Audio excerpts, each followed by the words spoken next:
ایک سفر میں حضور علیہ الصلوۃ والسلام اور اصحاب گامزن تھے کہ راستے میں قیام کیا تو ایک قبیلے کی صلح کروانے کے لیے حضور علیہ السلام تشریف لے گئے.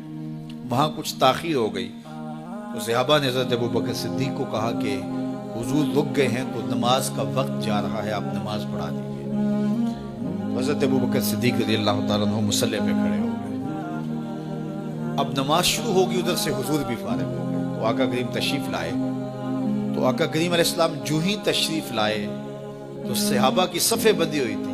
حضور کو دیکھا، انہوں نے راستہ چھوڑ دیا. پیچھے سے لے کر کے مصلی تک صحابہ نے حالت نماز کے اندر حضور کے لیے راہ کشادہ کر. کاش کہ یہ حدیث سب لوگوں نے پڑھی ہوتی اور امت میں اتنے فرقے نہ بنتے اور یہ سوچ کبھی نہ پنپتی کہ نبی کے خیال سے نماز ٹوٹتی ہے. یہاں تو راستے چھوڑے جا رہے ہیں، یہاں تو پروٹوکول دیا جا رہا ہے. اللہ اکبر. اور یہ حدیث کہیں چھپی نہیں ہے، بخاری کے اندر چھپی ہوئی ہے. اللہ اکبر. آقا کریم علیہ السلام تشریف لائے تو صحابہ نے راستہ چھوڑنا شروع کر دیا. نماز بھی چل رہی ہے اور حضور کا راستہ بھی چھوڑ رہے ہیں. بالکل حضرت ابوبکر صدیق کے پیچھے آ کے حضور کھڑے ہو گئے. ابوبکر لا یلتفت یمینا ولا یسارا، جب آپ نماز پڑھتے تھے تو نہ دائیں دیکھتے نہ بائیں دیکھتے، پوری توجہ انہماک ہوتا. وہ اپنی کیفیات کے جہان میں ڈوبے تھے اور حضور آ کے پیچھے کھڑے ہو گئے.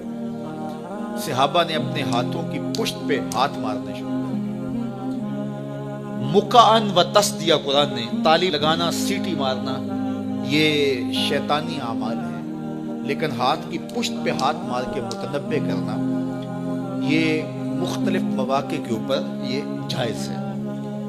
تو اب جب حضور آ کے پیچھے کھڑے ہو گئے اور صحابہ سمجھے کہ حضرت ابوبکر صدیق ایک استغراق کے عالم میں ہیں، ایک کیفیت کے جہاں میں ڈوبے ہیں، تو انہوں نے اپنے ہاتھوں کے پشتوں پہ ہاتھ مارنے شروع کر دیے. تو حضرت صدیق اکبر سمجھ گئے کوئی غیر معمولی واقعہ ہو گیا. دیکھا پیچھے حضور کھڑے تھے.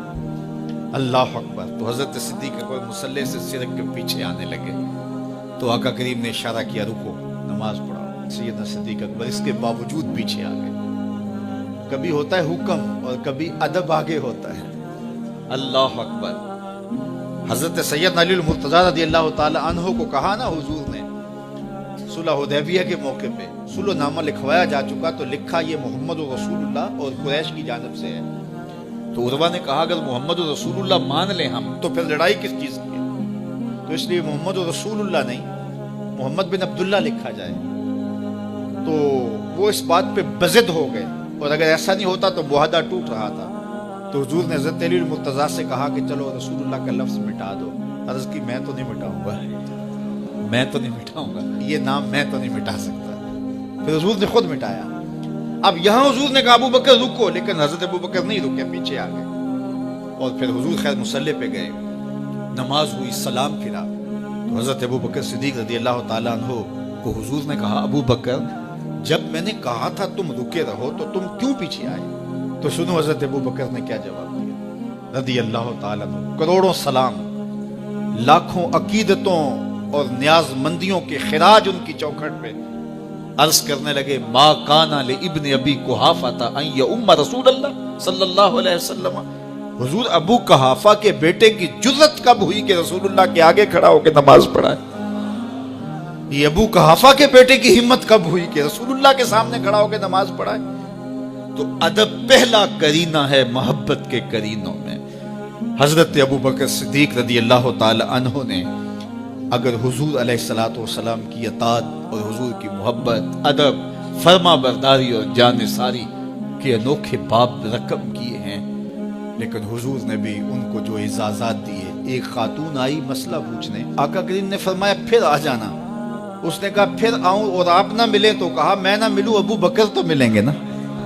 اللہ اکبر. تو اپنے بعد اشارہ دے دیا ان کی طرف کہ میرے بعد میرا نائب ابو بکر ہے. اللہ اکبر. عزتوں کی مسند اور عزتوں کی معراج اور عزتوں کے مقام پہ سیدنا صدیق اکبر رضی اللہ تعالی عنہ کو بٹھایا.